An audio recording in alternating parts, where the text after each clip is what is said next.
So let's have another look at this illustration before we talk about serializability for individual classes. Here we see we have a class called VSR. In VSR there are schedules which are so-called final state serializable. So what does serializable mean? Reconsider the definition of serial. We call the schedule serial if it has the transaction, let's say 2 operations coming entirely before transaction 1 and transaction 3. This is like a serial schedule. Of course, instead of writing T1 or T2, you would write all the operations from T1 or T2. But here it's clear that first we execute all the operations from T2, then the ones from T1, and then the ones from T3. This is called serial.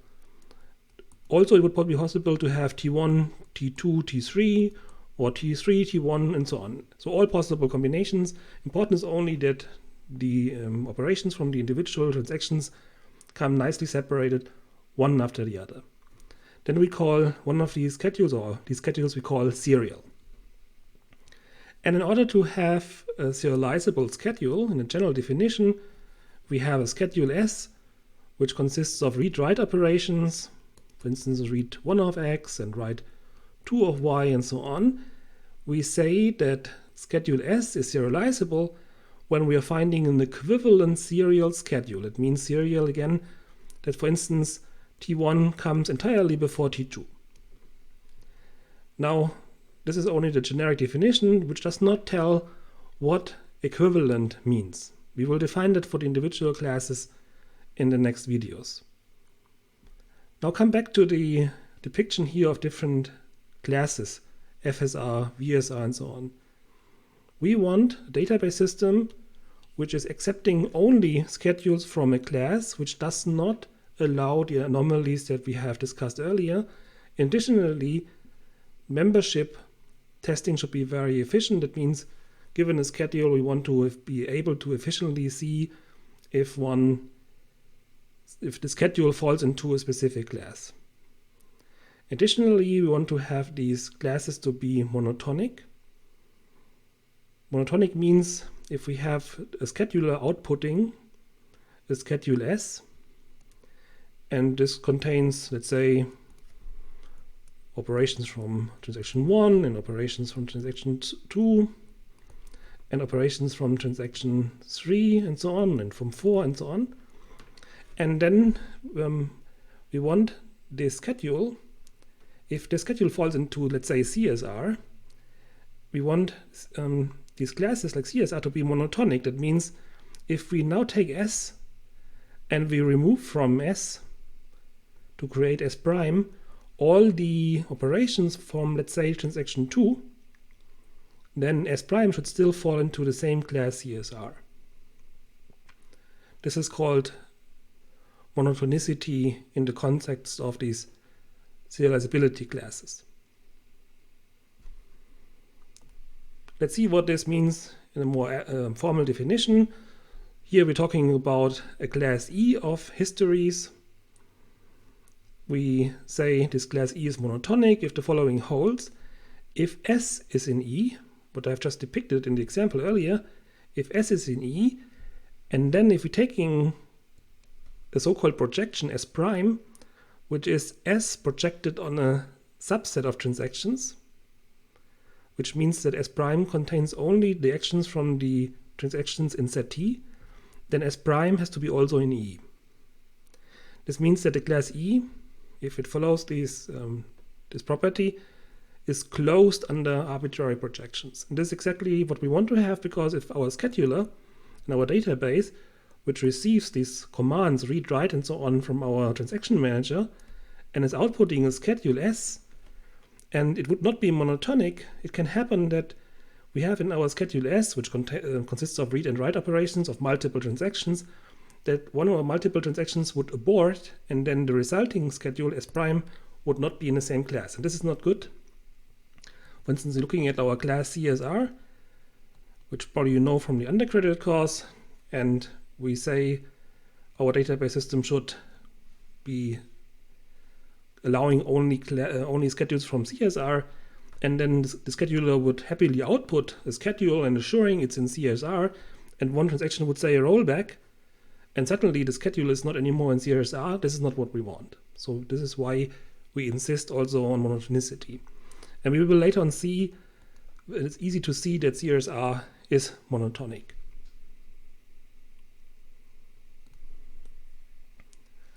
So acceptable classes are, we want them to be monotonic. We want to have them voiding lost update and inconsistent read. We want to have efficient membership testing. And also we want them also to avoid the dirty read anomaly, but this is a little bit different in the way it works, because here we're talking about failures, while here for the beginning we talk about conflicts between read and writes. Hence we will look at this a bit later. First we will look only at lost update, inconsistent read, and the membership testing efficiency.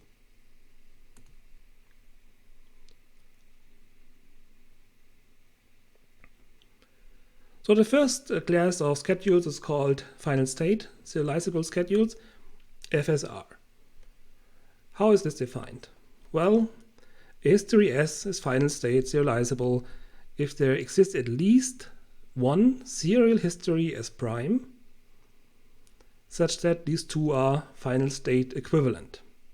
Now this is like pretty much not saying anything, because that's following only the normal definition what serializability means. The magic's happening here in this symbol, which is called final state equivalence.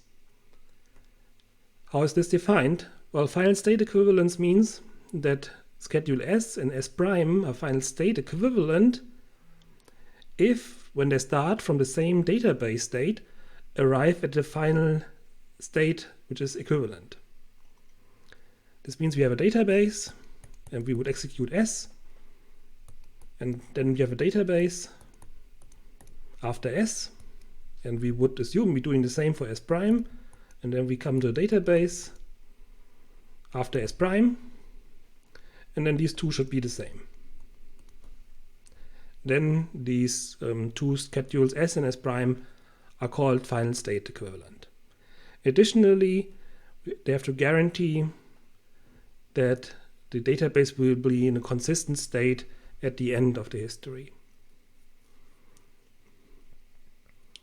So a remark is that the definition here, that's the definition, is not really the theoretic definition of final state serializability or equivalence. If you're interested in how this is formally defined, it's getting a bit complicated, then please check out the book by Weikom and Vossen in chapter 3. But for us, for our purpose, we will investigate the properties of FSR now. This is enough. But this is not the theoretic true definition of final state equivalence.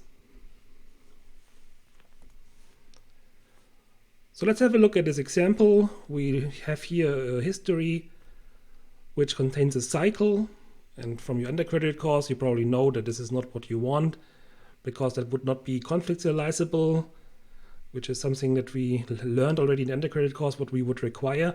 But let's have a look for the completeness here. This schedule, it has a cycle, and still, is this one now final state serializable? Yes, it is, because it is final state equivalent to a schedule S prime being the serial schedule T1, then T2, then T3. And the question is, why is this the case?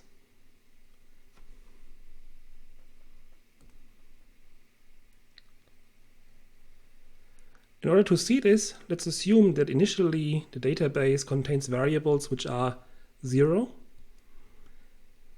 R is of course reading a certain value, the current value of a variable A. And if we have a read and then a write, that means that write would write back the variable +1.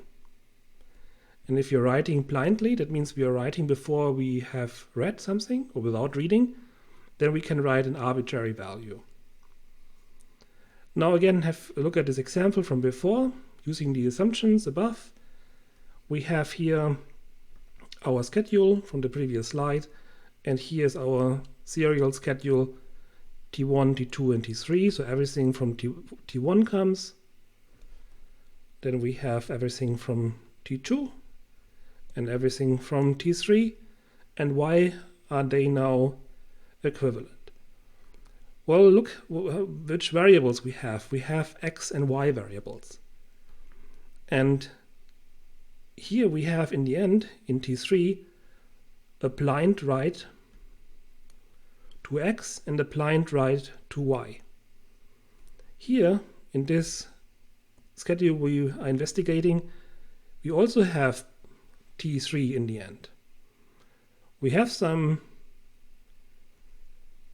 blind rights here and blind rights here, and no matter what the other transactions are doing in interleaved or non-interleaved fashion, in the end these two schedules are coming to the same final state of the database.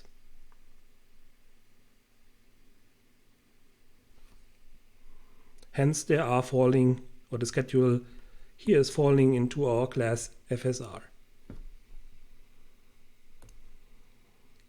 Let's do a plausibility check if FSR is sufficient for our database. That means it eliminates the anomalies we want to see now. Lost update and inconsistent read. Let's have a look at lost update. Here's our schedule L. We call it L because it's the lost update schedule, or one schedule which shows the lost update problem. Again, we have read and read, and then write, and then this means that this write is lost. And now let's have a look at this schedule L is falling into our class FSR. Let's put in some concrete values. So we have, again, we are reading initial state 0 as we assumed in our example database. And then here we are writing the incremented value that we read. So 0 plus 1 is 1, and here we also have 0 plus 1 is 1. That means the database looks as follows. It contains variable x with a value of 1. Now, since we have only two transactions in this schedule, T1 and T2, there are only two possible serial schedules. First T1 and then T2, or T2 first and then T1. Again, in our example database, how would this look like? Well, here we have, of course, reading the variable x, and it's 0 because of the initial assumption. And then we're writing it back, and here we would write back 1, and here we also write back 1. And then, of course, since we have written back 1, we're reading 1 from the other transaction, incrementing it as well. So in the end, we have here x equals 2, and here for this serial schedule, we also come to the same value, x equals 2. Now we see that this here has the final state x equals 1, and here we have x equals 2 and x equals 2 as well. That means none of these two serial schedules is equivalent in this final state equivalence to L. This means that L is not member of our class FSR. So this is good news, because it means that if we have a scheduler in our database assuring FSR schedules, that we will not have the lost update problem. This is good, right? Let's see how this is working out for inconsistent read. Here's our schedule I. We call it I because it shows the inconsistent read anomaly.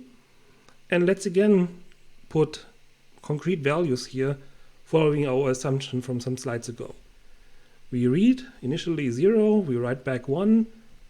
Here we are reading from transaction 1, this is like the reading one, two variables. We will get 1 and 0 for x and y respectively. And here we have transaction 2 finally also doing an update on y. That means the final state we have a 1 for y and a 1 for x. So now let's have a look at the two possible serial schedules, because again we have only two because we have two transactions.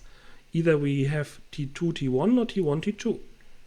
Let's put in the numbers and to see what's happening here. So here we have the transaction 2, which is the updating one, entirely before transaction 1. And here anyway we're only reading, right? So what is the final state? Well, x is 1 and y is 1. So we see that here these two have the same final state. Hence, I is final state serializable because we have just found our serial schedule, which is equivalent to I in the sense of final state equivalence. And not only that, we even found another schedule, another serial schedule, because even T1 and T2 is final state equivalent. And this is kind of easy to see because we know that inconsistent read is a sample or an example of an anomaly where only one transaction is writing and the other one is only reading. And of course, no matter if the reading one is coming first or second, the final state will always be the same for these two like serial schedules, and of course also for the schedule I. Hence we even found two serial schedules which are equivalent to I, and this means that our schedule, which contains the anomaly, is falling into FSR. And this is of course not good, because this means that FSR, the class, contains schedules which have this problem of inconsistent read. And this means FSR is not enough for our database to work properly in terms of our requirements, because we required these anomalies not to be there. So we have already seen that FSR is not suitable for our purpose. And additionally, let's have a look at the decision problems or the membership testing. If you have two schedules, S and S prime, it can be decided in polynomial time, in the length of the schedules, whether they are final state equivalent. This is okay, right? Polynomial time. However, if you want to iterate over all possible serial schedules to test them, you have to see that if you have a schedule with n transactions, you have n factorial many different serial schedules. So the testing is expensive and too expensive. But anyway, this is not a problem anymore because we have already seen that FSR is not suitable because it would not eliminate all of the anomalies.